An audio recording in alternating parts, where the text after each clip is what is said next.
Alright, so these are the top mods that you gotta do to this bike. So, first off, bark busters. Definitely required. You're gonna hit your hands on trees, no good. So with the bark busters, also I custom fit this pro taper thing. So I ended up just cutting this to fit and then zip tying this down. And this is just so, you know, in case I slam into the bars. Upgraded rear sprocket. So that's a 54 tooth. Stock is a 48. I also put an aftermarket chain guide. This is a Tugger strap that bolts up underneath. And this is just so you have something to grab onto since the subframe is plastic.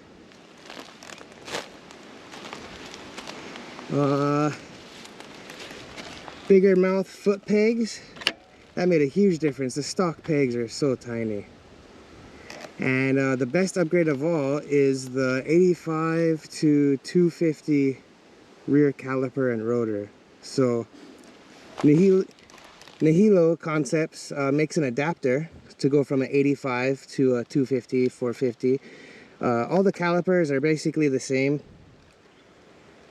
So this is a little bit bigger caliper, and then I got an aftermarket big rotor for a 250. And then there is no line. I mean, you could have one custom made. What I ended up doing is going down to the local Hydra Air. They like make line fittings and whatnot, and I ended up having a fitting off my Zero that I had taken off. So stock is an 8, but this caliper requires an 8mm bolt and this piece right here. So what I ended up doing is having them just connect the stock hose to this bottom hose so that it works. And then lastly are these right here, made by Nihilo again, and it just keeps it so that your boots don't slip, keeps the frame a little bit cleaner.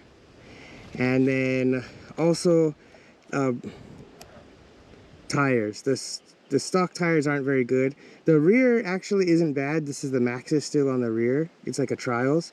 The front, this is a Michelin Starcross. Definitely don't recommend it. It's very slippery when it's wet. However, it is better than stock because stock is a Trials.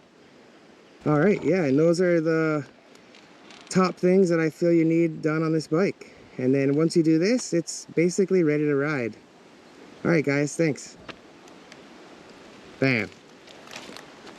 Damn, there's 50 cents right there.